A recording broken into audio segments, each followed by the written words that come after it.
ఓం శ్రీ గురుభ్యో నమ. శ్రీ క్రోధినామ సంవత్సరం. ఈ క్రోధినామ సంవత్సరంలో వైశాఖ మాసంలో సింహరాశి వారికి ఏ విధంగా ఉంది? సింహానికి అధిపతి అయినటువంటి రవి వైశాఖ మాసంలో ఇప్పుడు కూడా సింహరాశి బాగుందని చెప్పవచ్చు. ఎందుకంటే అగ్నికర్తుల్లో ఆయన ప్రతాపం సామాన్యమైందా? అయితే ఈ సింహరాశి వారికి 1, 2, 3, 4, 5 అష్టమ రాహువు అష్టమంలో ఉన్నటువంటి శుక్రుడు కూడా భాగ్యంలోకి వెళ్ళిపోయాడు. కాబట్టి భాగ్యాధిపతి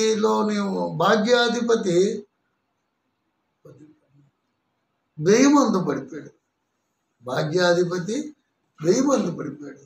గురుగ్రహ సంచారం జరిగింది. గురుగ్రహ సంచారం జరిగిన తర్వాత వీళ్ళకి అన్ని విధాలుగా కొన్ని రకాలుగా చెప్పాలంటే కొద్దిగా యావరేజ్ ఫలితాలని చెప్పొచ్చు. కొద్ది లాభము, కొద్ది నష్టము, మధ్యస్థలంగా ఉంది అని చెప్పొచ్చు. కారణం ఏమిటంటే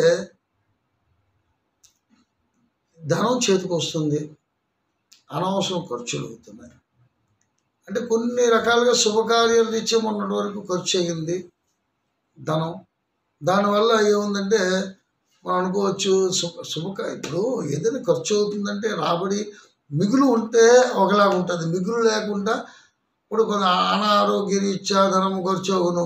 శుక్రుడితో నీచబడిపోయినంటే అనారోగ్యంలో ధనం ఖర్చు అవుతుందంట. శుభకార్యముల రీత్యా ధనం ఖర్చు అవుతుంది. శుభకార్యముల రీత్యా ధనం ఖర్చు అయిందానికి మనం బాధపడవలసిన పని లేదు. రుణములు చేసి ధనం ఖర్చు పెట్టి ఆ రుణాలు తీర్చలేని పరిస్థితిలో వ్యాపారాలు దెబ్బతిన్నట్టుగా అయితేనే మనం ఆలోచించాలి. సింహరాశి వారికి ఏముందంటే అన్ని రకాలుగా తొందరపాటు నిర్ణయాల వల్ల కొంత ధనము కొంత చేయి కాల్చుకుంటారంటారు. ఎందుకంటే ఇక్కడ చాలామందికి మనం చెప్తాం అప్రయత్న అంటే లాటరీలు ఇవన్నీ ఉన్నాయటండి, లేవు కదా, లాటరీ లేవు. కానీ ఇన్వెస్ట్మెంట్ చేద్దాం, డబ్బులు ఒక షేర్ మార్కెట్లో ఇన్వెస్ట్మెంట్ చేస్తాం, లేదా గుర్ర పందాల్లో వెళ్తాం. ఇలాంటివన్నీ ఏముందంటే నేను చెప్పను. షేర్ మార్కెట్లో ధనం వస్తుంది, మీరు ధనం సంపాదిస్తారు అంటే ఉన్నది పోగొట్టుకోమని చెప్పను కదా. అదృష్టం బాగుందంటే అదృష్టం బాగుందని చెప్తాం. చాలామంది ఈ వరకు ఫోన్ చేసి షేర్ మార్కెట్ గురించి అడుగుతారు. షేర్ మార్కెట్ గురించి నేనేం చెప్తాను? అదైతే ఆ డబ్బులు ఉంటే నేను షేర్ మార్కెట్లో పెట్టుకుంటాను కదా, ఇంకా జ్యోతిష్యం చెప్పుకొని ఎందుకు బతకడం? కాబట్టి అటువంటి వాటికి నేను ప్రోత్సహించను. కష్టే ఫలి. మన అదృష్టాన్ని మనం నమ్ముకోవాలి. అదృష్టాన్ని నమ్ముకున్నట్టుగైతే మనకు అన్ని విధాలుగా బాగుంటుంది. భయపడాల్సిన పని లేదు. మంచి భవిష్యత్తు ఉంది. విద్యార్థులకు మంచి అవకాశాలు ఉన్నాయి, నిరుద్యోగులకు మంచి అవకాశాలు ఉన్నాయి. కాబట్టి మిత్రులారా, మీరు ఒకటే ఆలోచించండి, దైవాన్ని ఆరాధించండి, కృషి చేయండి. కృషితో నాసి దుర్భిక్షం అన్నారు, కష్టే ఫలి అన్నారు. కష్టపడండి అంతేనే. ప్రతిదానికి గోచారం మీద బేస్ అవడం, గోచారంలో జరిగిన దాన్ని ఏదో భయం పడడం. గోచారంలో గ్రహ మార్పులు ఏముందంటే ఇది మానవ సిలబస్.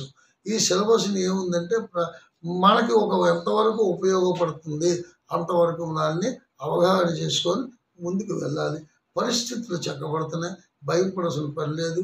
అన్ని రకాలుగా కొంత ధనం మనకు ఖర్చు అయినా సరే శుభ ఫలితాలు మనకి ఉన్నాయి. విదేశీ ప్రయత్నములు కలిసి వస్తున్నాయా, కలిసి రాలేదా అన్నటువంటి జిజ్ఞాసతో ఉన్నాం. విదేశీ ప్రయత్నములు కూడా మీకు కలిసి వస్తాయి. విదేశీలో వెళ్ళి చదువుకోవాల్సిన వాళ్ళకి కూడా కొద్దిగా ఇబ్బందులు అయినప్పటికీ కూడా చదువుకునే ఏర్పాటు అవుతుంది. అయితే విదేశాల్లో ఉద్యోగాలకు వెళ్తూ ప్లేస్మెంట్ గురించి వీసా వచ్చినా సరే అక్కడికి వెళ్ళి ప్లేస్మెంట్ దొరక కూడా బాధపడిన వాళ్ళు ఉన్నారు. కాబట్టి కొద్దిగా ఒక 2 నెలలు ఊపిపడినట్టుగైతే సింహరాశికి గోచారం బాగుంటుంది. అప్పుడు మీకు మిగతా వ్యవహారాల్లో ముందని చేసుకోవచ్చు. అలాగే అవివాహితులు ఎవరైతే ఉన్నారో వాళ్ళకి వివాహ సంబంధాలు కుదరక బాధపడ్డారు. అయితే ఇప్పుడు సంబంధాలు కుదిరిన శ్రావణ మాసం వరకు వివాహ శుభకార్యములకి ముహూర్తాలు పెట్టే అవకాశం లేదు. ఒకవేళ సంబంధాలు కుదిరినా ఖాయం చేసుకునేటువంటి పరిస్థితిలో లేదు. కాబట్టి మీ మనోవంచ అలాగా ఏదో ఒక దేవాలయంలో వెళ్ళి ఆ దేవాలయం దగ్గర మీరు ఏదో మంచి చెడ్డ మాట్లాడుకొని శ్రావణ మాసంలో ఒకవేళ శని సంబంధం ఉంది, ఇంట్లో చూడకూడదు. ఎక్కడైనా సరే దేవాలయంలో ఒక అమ్మాయి పలానా దగ్గర గుళ్ళోకి వెళ్ళింది, అభిషేకం చేసుకుందంటే అడిగి చూసుకోవచ్చు. అది తప్పులేదు. ఏమండి 2 నెలలు ఒక సంబంధం వచ్చిందంటే చూడకుండా ఉండాలంటే దానికి పద్ధతి మనం ఎక్కడో మార్కెట్కి వెళ్తాం, లేదంటే మనం గుళ్ళో అయితే ఏ దోషం ఉండదు.